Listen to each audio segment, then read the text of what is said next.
وَلَقَدْ خَلَقْنَا الْإِنسَانَ مِنْ سُلَالَةٍ مِنْ طِينٍ ثُمَّ جَعَلْنَاهُ نُطْفَةً فِي قَرَارٍ مَكِينٍ. السلام علیکم ورحمۃ اللہ وبرکاتہ. الحمد للہ رب العالمین والعاقبۃ للمتقین والصلاة والسلام على سید الانبیاء والمرسلین ومن سار على نهجه الى یوم الدین. اما بعد. عن ابی عبد الرحمن عبد اللہ بن مسعود رضی اللہ عنہ قال حدثنا رسول اللہ صلی اللہ علیہ وسلم وهو الصادق المصدوق ان احدکم یجمع خلقه في بطن امه 40 یوما نطفة ثم يكون علقة مثل ذلك ثم يكون مضغة مثل ذلك ثم يرسل إليه الملك فينفخ فيه الروح ويؤمر بأربع كلمات بكتب رزقه وعمله وأجله وشقي أو سعيد فوالله الذي لا إله غيره إن أحدكم ليعمل بعمل أهل الجنة حتى ما يكون بينه وبينها إلا ذراع فيسبق عليه الكتاب فيعمل بعمل أهل النار فيدخلها وإن أحدكم ليعمل بعمل أهل النار حتى ما يكون بينه وبينها إلا ذراع فيسبق عليه الكتاب فيعمل بعمل أهل الجنة فيدخلها. رواہ البخاری و مسلم. ناظرین کرام، یہ وہ حدیث ہے جس میں انسان کی تخلیق کے مراحل، تقدیر اور آخرت کے انجام کا تذکرہ کیا گیا ہے. آئیے پہلے حدیث کا مفہوم ہم آپ کے سامنے بیان کیے دیتے ہیں. اللہ کے نبی صلی اللہ علیہ وسلم کی مشہور صحابی حضرت عبداللہ ابن مسعود رضی اللہ عنہ سے مروی ہے کہ نبی کریم صلی اللہ علیہ وسلم ارشاد فرماتے ہیں، جو سچے ہیں اور جن کی صداقت کی تصدیق کی گئی ہے. اللہ کے رسول صلی اللہ علیہ وسلم فرماتے ہیں، تم میں سے ہر ایک شخص اپنی ماں کے رحم کے اندر 40 دن تک نطفے کی شکل میں رہتا ہے، پھر دوسرے 40 دن میں وہ جمع ہوا خون بن جاتا ہے، پھر اس کے بعد 40 دن تک گوشت کے ٹکڑے کی شکل میں رہتا ہے. جب 120 دن کی مدت مکمل ہو جاتی ہے تو اللہ رب العالمین کی جانب سے ایک فرشتہ رحم مادر کے اندر روح لے کر کے آتا ہے اور اس کے جسم میں، بچے کے جسم میں روح کو ڈال دیا جاتا ہے اور ساتھ ہی 4 چیزوں کا حکم دیا جاتا ہے. ایک اس کے رزق کے بارے میں، اس کے عمر کے بارے میں، اس کے عمل کے بارے میں اور اس کے انجام یعنی شقاوت و سعادت کے بارے میں لکھ دیا جاتا ہے. پھر اللہ کے نبی صلی اللہ علیہ وسلم آگے فرماتے ہیں، اللہ کی قسم جس کے علاوہ کوئی معبود برحق نہیں ہے، تم میں سے ایک شخص زندگی بھر جنتیوں کا سا عمل کرتے رہتا ہے یہاں تک کہ اس کے اور جنت کے درمیان صرف ایک ہاتھ کا فاصلہ باقی رہ جاتا ہے اور اس پر نوشتہ تقدیر غالب آ جاتی ہے اور وہ جہنمیوں کا سا عمل کر کے جہنم کے اندر داخل ہو جاتا ہے. ٹھیک ایسے ہی ایک شخص زندگی بھر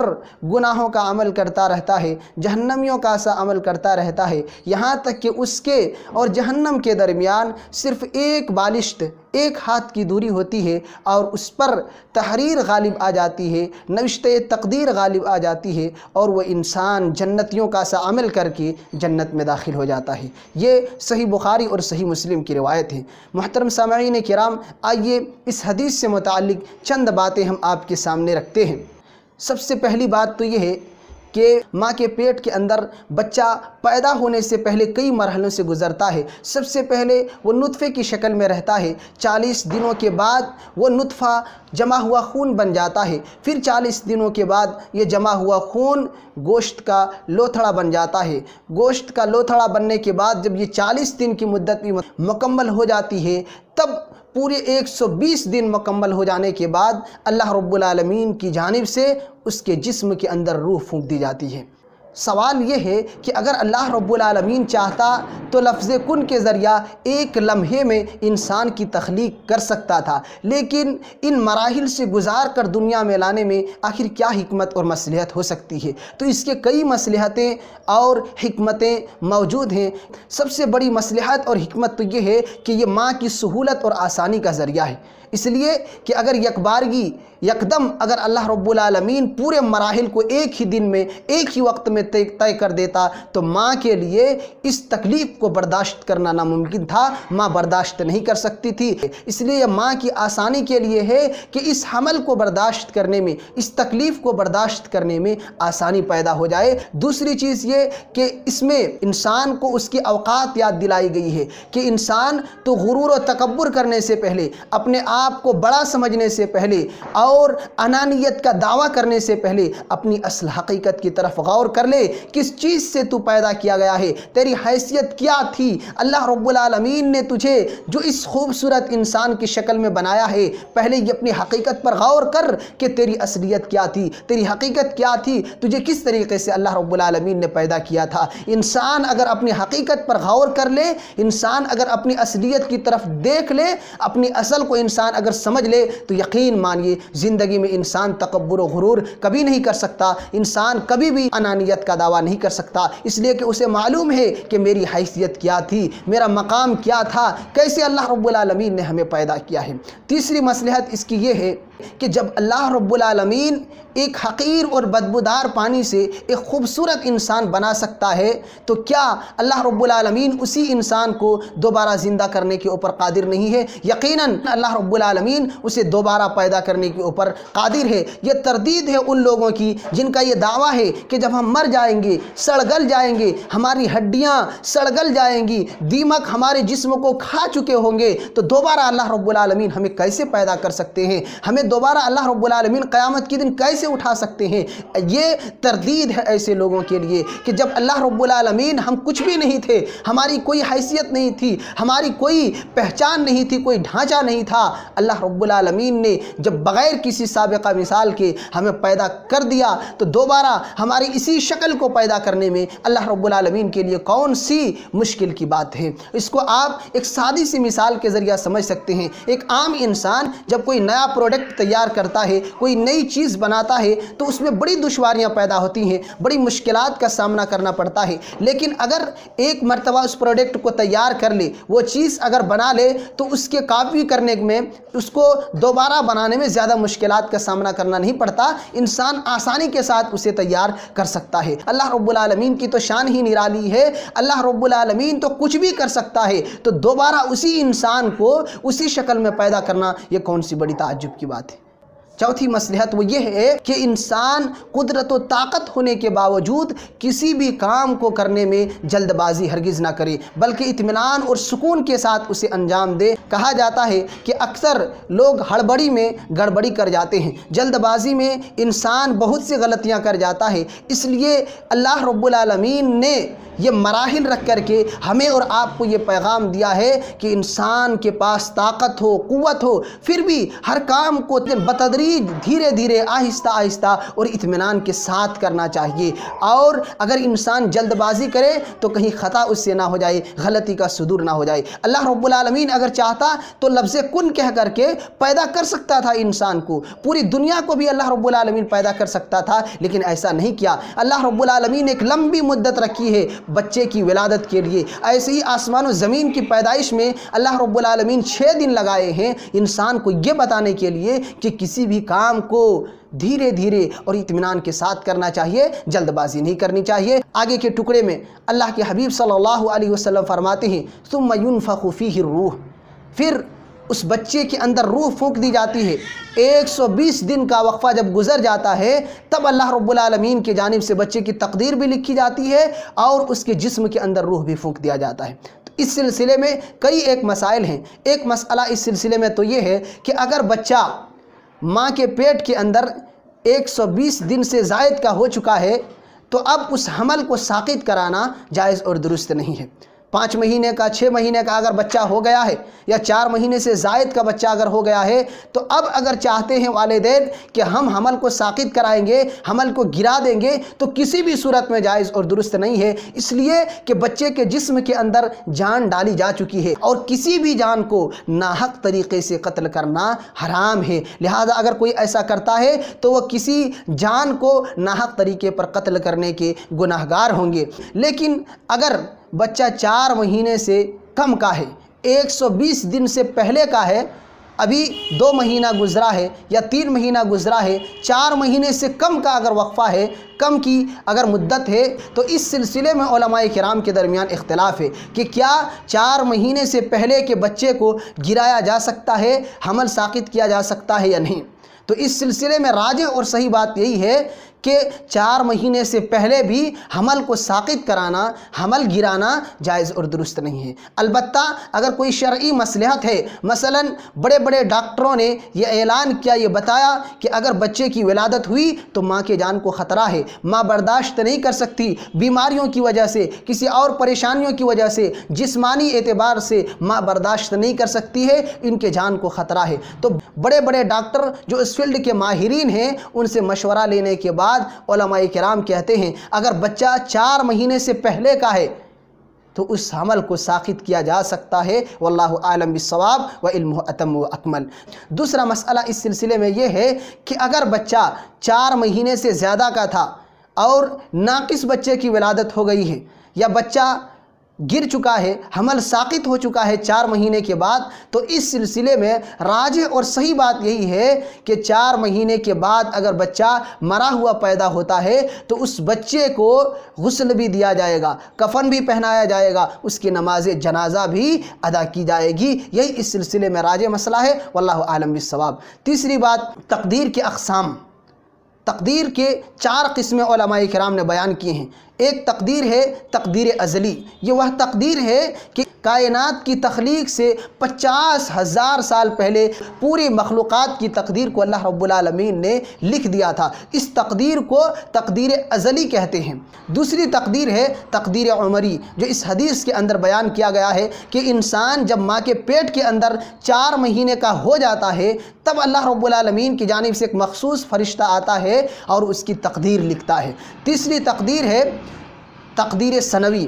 یہ ہر سال لیلۃ القدر میں پورے 1 سال کی تقدیر لکھی جاتی ہے، تو اس کو تقدیر سنوی اور تقدیر حولی بھی کہا جاتا ہے۔ چوتھی تقدیر ہے تقدیر یومی، روزانہ کی تقدیر کہ آج کن کا انتقال ہونے والا ہے، کون اس دنیا میں آج آنے والے ہیں، آج کے دن کیا کچھ دنیا کے اندر ہونے والا ہے، تو اس کو تقدیر یومی کہا جاتا ہے۔ ایک جو تقدیر ہے تقدیر ازلی، وہی اصل تقدیر ہے۔ اس کے علاوہ جو یہ 3 تقدیریں ہم نے آپ کے سامنے بیان کی، یہ تجدید ہے، حالات کے حساب سے اللہ رب العالمین اس کی تجدید کرتا ہے اور اس کو تیار کراتا ہے۔ جیسے تقدیر سب مخلوقات کی لکھ دی گئی ہے، لیکن جب وہ پیدا ہونے لگتا ہے تو وہاں سے اس کی شروعات کرنے کے لیے اس کی تجدید کر دی جاتی ہے، پورے 1 سال کی پھر تجدید کی جاتی ہے اور روزانہ کی پھر اس کی تجدید کی جاتی ہے۔ تو یہ 3 تقدیریں پہلی تقدیر کی تجدید ہیں، کوئی الگ سے تقدیر لکھی نہیں جاتی ہیں۔ آگے اللہ کے حبیب صلی اللہ علیہ وسلم فرماتے ہیں وَيُؤْمَرُ بِأَرْبَعِ كَلِمَاتٍ بِكَتْبِ رِزْقِهِ وَعَمَلِهِ وَأَجَلِهِ وَشَقِيٌّ أَوْ سَعِيدٌ،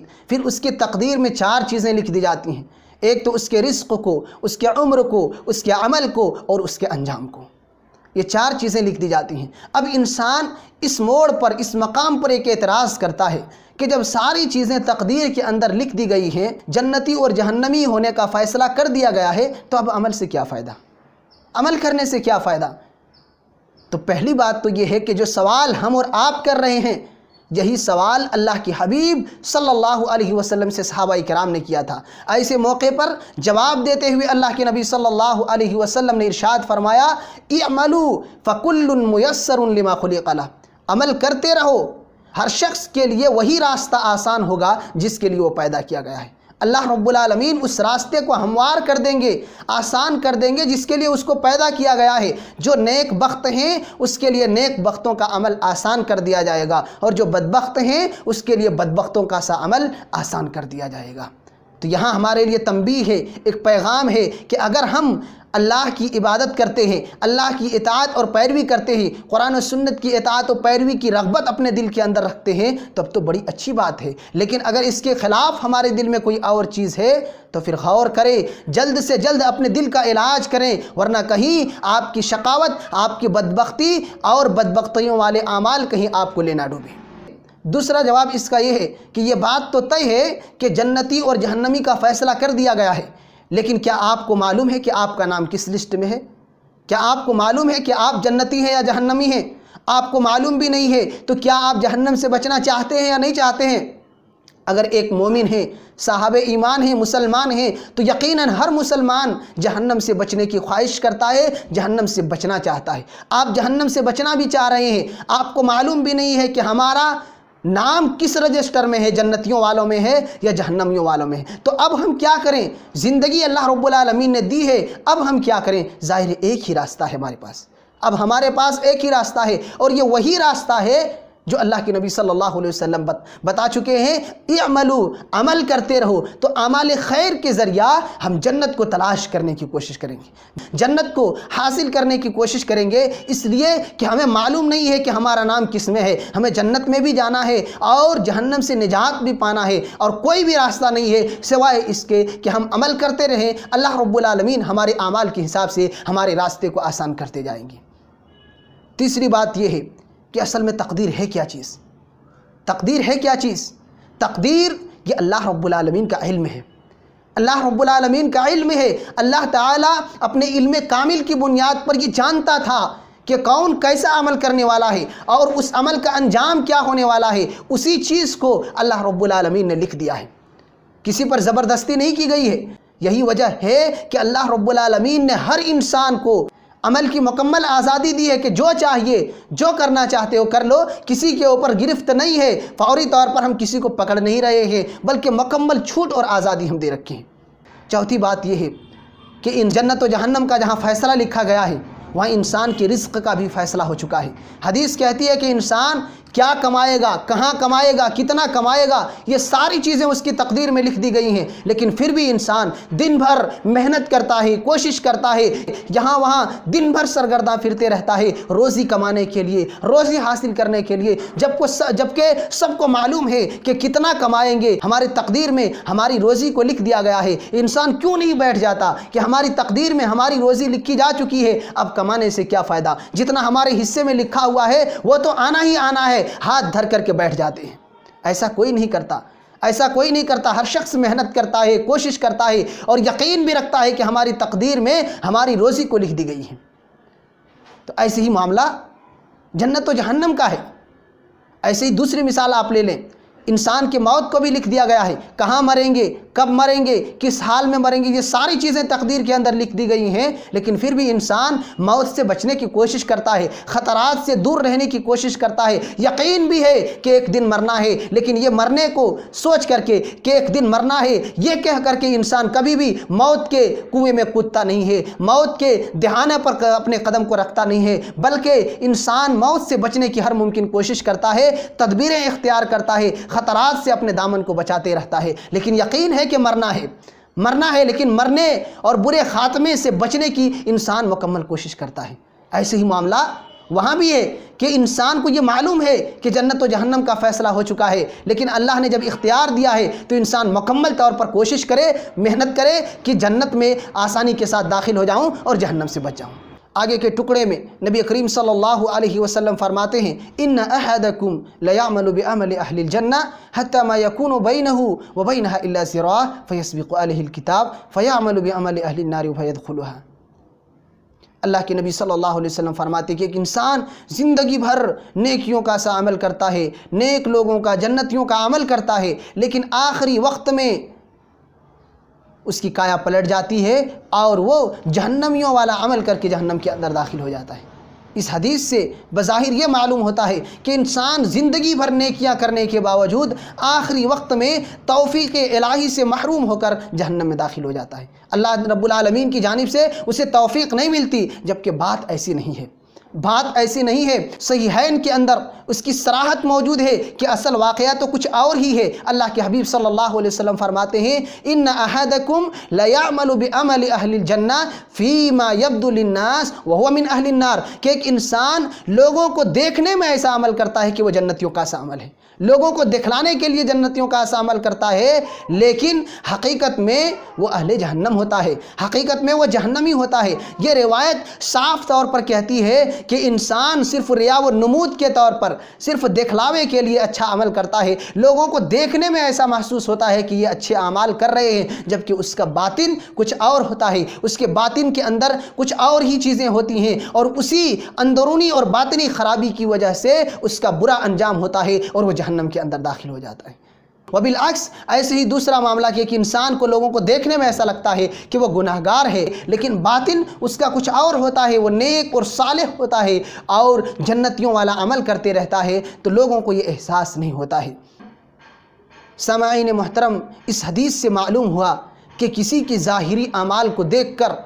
اس کے جنتی ہونے کا یقینی فیصلہ نہیں کیا جا سکتا، اس لیے کہ نہیں معلوم آئندہ کی زندگی اس کی کیسی ہونے والی ہے، آئندہ کی زندگی میں وہ کیا کچھ کرنے والے ہیں، اس کے اعمال کیسے ہونے والے ہیں۔ ایسے ہی کسی کے ظاہری گناہ کو دیکھ کر کے اس کے جہنمی ہونے کا یقینی فیصلہ نہیں کیا جا سکتا، اس لیے کہ عین ممکن ہے کہ وہ اپنے گناہوں سے توبہ کر لے اور نیک اعمال کو انجام دے کر آخری وقت میں اپنے رب کو راضی کر لے جائے۔ یاد رکھیں، زندگی کے آخری لمحات تک نیکی اور بدی کا پاسہ پلٹ سکتا ہے۔ آخری جو بات ہے اس حدیث کے اندر ہمارے لیے جو درس اور پیغام ہے وہ یہ کہ ہم اور آپ بری موت سے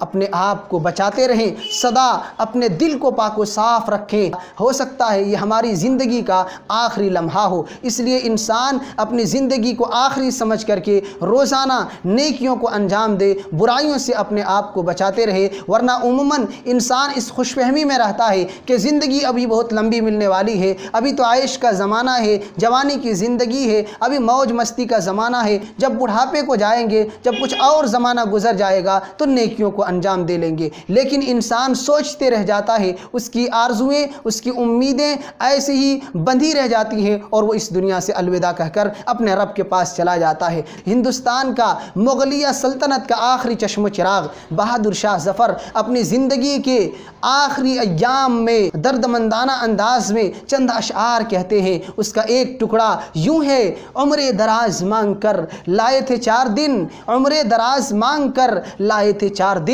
دو آرزو میں کٹ گئے دو انتظار میں، دو آرزو میں کٹ گئے دو انتظار میں۔ تو انسان امیدیں لگائے رکھتا ہے، آرزویں کرتے رہتا ہے اور اس کی زندگی ختم ہو جاتی ہے۔ اس لیے اس حدیث کے اندر یہ ترغیب دی گئی ہے کہ انسان اعمال کو انجام دینے میں آگے بڑھے، گناہوں کو ترک کرے، حسن خاتمہ کی فکر کرے۔ اسی لیے اللہ کے نبی صلی اللہ علیہ وسلم ہمیشہ یہ دعائیں کیا کرتے تھے: یا مقلب القلوب ثبت قلبی علی دینک، اللہم مصرف القلوب صرف قلوبنا علی طاعتک، کہ رب کریم تو ہمارے دل کو اپنے دین پر قائم رکھ، ہمارے دل کو تیری عبادت کی طرف، تیری پرستش کی طرف ہمارے دل کو پھیر دے۔ اور قرآن نے بھی ہمیں تعلیم دی کہ ہم دعا کریں: ربنا لا تزغ قلوبنا بعد اذ ہدیتنا، کہ اللہ تو نے ہدایت دی، ہدایت دینے کے بعد ہمارے دلوں کو ٹیڑھا مت کرنا، ہمارے دلوں کو برائیوں کی طرف، گمراہی کی طرف مت پھیر دینا۔ اللہ رب العالمین سے دعا ہے کہ اللہ رب العالمین تو ہم تمام مسلمانوں کو حسن خاتمہ نصیب فرما، آمین۔